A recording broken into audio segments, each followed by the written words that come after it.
Bwana, movie inaanza ni katika chumba cha mtihani, na hii ni exam ambayo maana yake ni mtihani, na maana hiki ni chumba cha mtihani.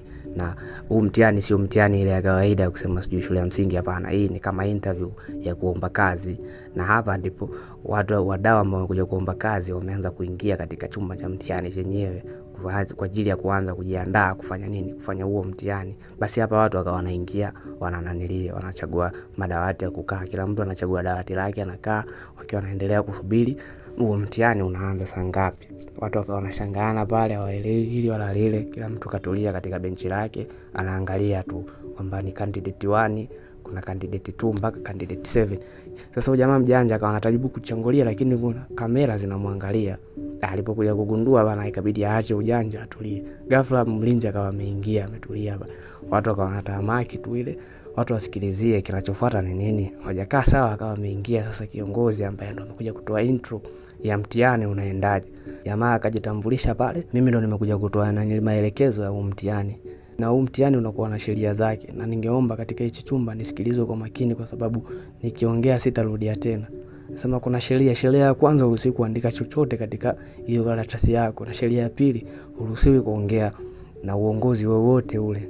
Ila sheria za hiki chumba, unaweza kufanya kitu chochote lakini usivunje sheria. Ukivunja sheria, mlinzi yupo hapo na atakuwa kwa ajili yako, na kama utazingua basi utatolewa nje na mlinzi.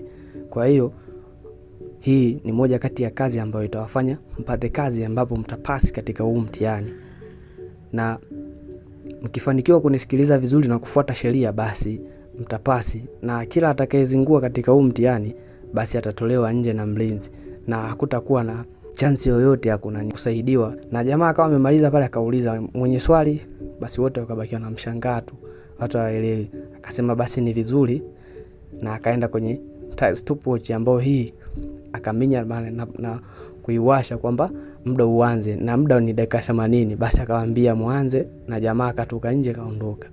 Sasa bwana, maajabu ya mtihani bwana ni kwamba mtihani bwana hakuna mswali. Yaani watu wanafunua na kutasu karatasi ni nyeupe. Hapo ndipo watu walipochanganyikiwa. Karatasi ni nyeupe, hamna kitu chochote. Sasa watu wameganda, wakawa wanajifikiria, mbona karatasi ni nyeupe na maswali hamna?